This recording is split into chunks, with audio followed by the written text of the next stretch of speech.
And what happens if a car comes? You die. What? Just relax. Just trust. You need to learn how to trust. Okay. Finally. When I see something that I like, What are you talking about? When it comes to relationships, it seems that the more serious they are, the more financial status seems to come into play. Fortunately, the urgency of dating within your own class is not as popular as it once was. Now, there are more cross-class relationships than ever.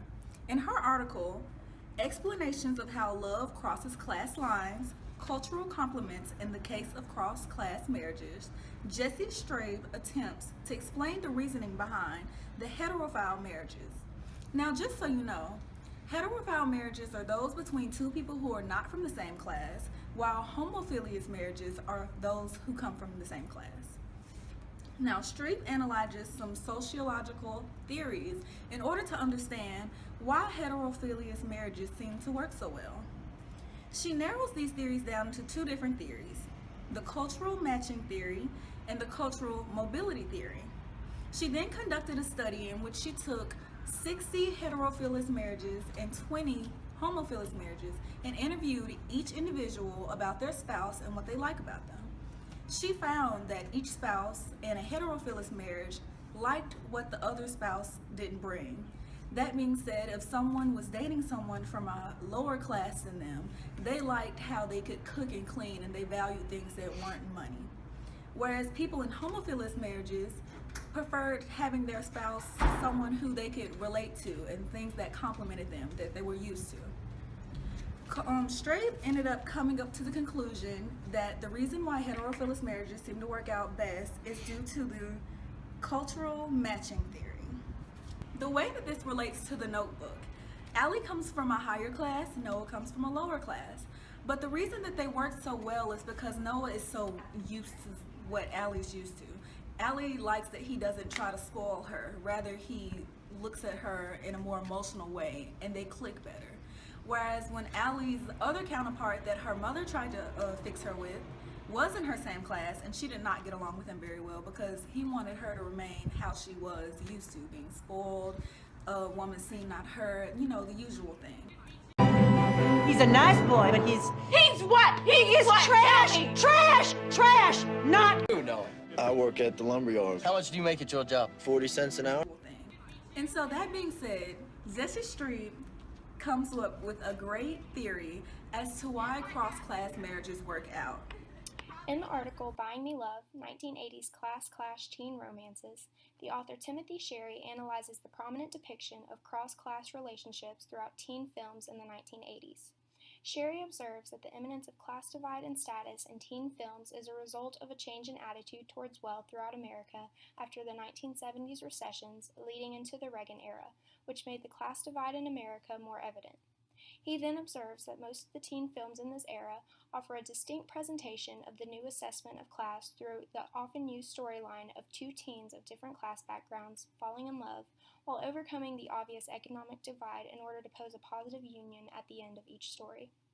These films confirm that regardless of their economic position, almost all teens strive to find happiness and social and economic success in their worlds. He goes on to examine several films of the 80s in which class differences interfering in relationships is a recurring theme. One such example is his analysis of Pretty in Pink, where he asserts that the reconciliation between the wealthy and poor in this movie is one that is somewhat weak and distorted. He concludes his article by asserting that the purpose of the teen movies of the 80s was to reflect that class should not be an impediment in relationships. This article relates to The Notebook for the reason that the movie itself is centered around Allie and Noah, two teens who come from very different class backgrounds but fall in love in spite of that. They are faced with obstacles from their social environment of peers as well as from their parents. Much like the characters from the movies in Sherry's article, Allie and Noah's relationship is seemingly defeated by the struggles of their differing classes, but fully recovers years later when the characters reunite, ignoring their differing backgrounds and embracing their newfound happiness, acceptance, and prosperity. In his paper, James Stephen Brown analyzes social phenomena in a Kentucky mountain community. Beech Creek is his primary focus, but other communities such as Laurel and Flat Rock are mentioned. The author first summarizes these communities as old-fashioned and with a backwoods feel, even by the residents.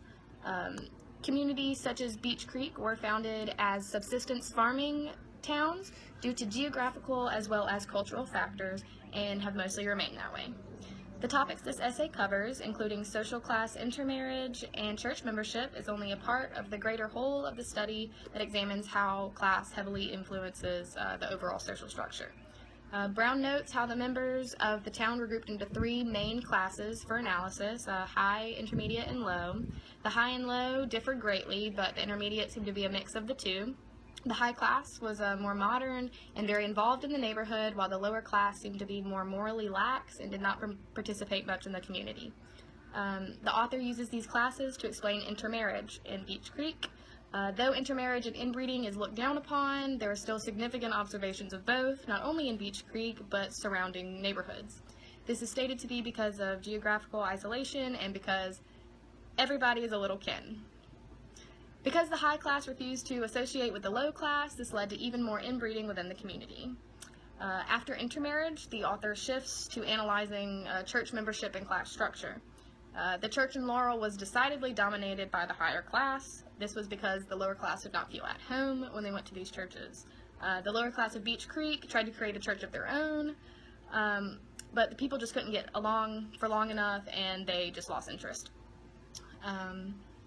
The social and psychological state of Beach Creek lower class is shown to be the cause for the Holiness Church, which is the one that they created themselves. That's why it's so closely associated with the lower end of the class spectrum.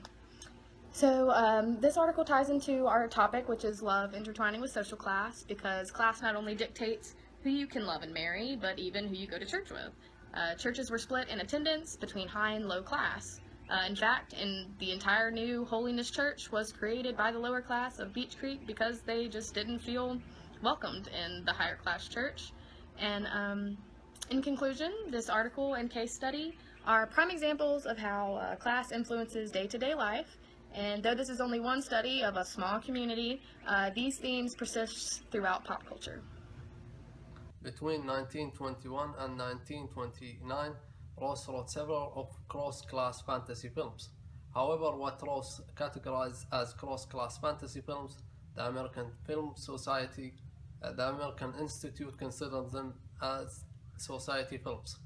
This genre of film focused on the wealthy or leisured class and did not focus on the romance or relationships among other classes. It is believed cross-class film began to switch from romance to capital label films in the 1970s. Thus, films began to focus more on social problems. This was at the same time an increasing amount of women began to enter the workforce. Prior to 1917, the heroines of the cross-class romance films were factory workers. After the 1920s, the heroines were white-collar workers who worked in office and luxury hotels. Prior the 1920s, cross-class romance films emphasized disinterested love. This motive was only popular throughout the 20th century. One common motive during this time period were the upper-class men who seduces lower-class women. The conflict is when the lower-class woman uses her sexuality in order to degrade him. But in our movie, The Notebook shows us cross-class romance between our two heroes, Noah and Ali. But in this part, Ali is the upper class, which is the woman, and Noah is the lower class, which is the man. First question, have you ever been in love? Yes. Yes, okay. Do you think that being in love with someone in a different social class, either wealthier or poorer, would be a challenge? No. No? Okay. If there were any challenges, what would try to challenge your relationship? Do you think? Basically, from a sociological point of view, it would be the norms and stratification systems that are involved. From that perspective, it depends on which one you're looking at as who's the dominant one in the relationship.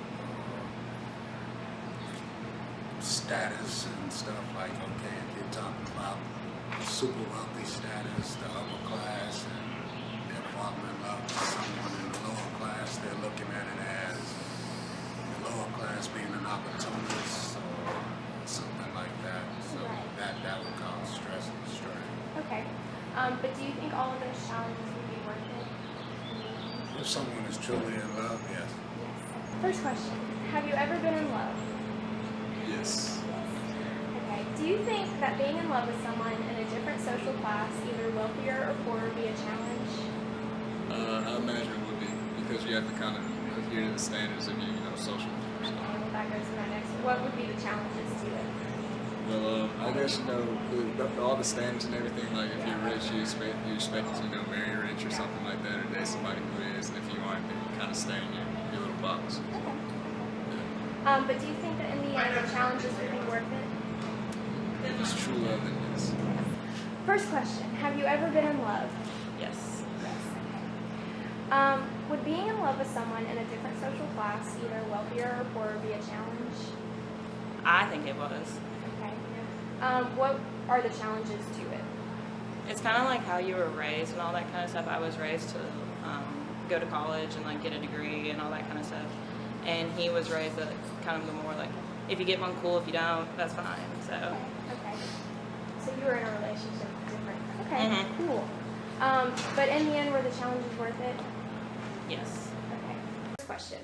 Have you ever been in love? No. No. Okay, if you were to ever fall in love, do you think that being in love with someone in a different social class, either wealthier or poorer, be a challenge? Respectively, it probably would be, because there's a lot of issues with people with money. It brings a lot of conflict between people. So like saying, so if I was richer or somebody was poorer than me, we would have a conflict of buying something because maybe I deem this unnecessary item as a must, but they don't deem it because they haven't used it, but I've used it all of my life. Right. So depending on that, they could cause conflicts with that. Also, when you're in love, say you get married potentially, you could come together and buy a car, a family, and a child. Say you weren't really sharing the finances, but you kind of wanted to split it 50-50. The other potential person may not make enough, so they couldn't split it 50-50. Okay, perfect. Now, do you think all those challenges would be worth it in the end? It usually, going through a lot of hardships would make your relationship stronger. You would understand that person better. You would go through a lot of ups and downs, and on the end, yes, it would be worth it. First question, have you ever been in love? Yes. Okay.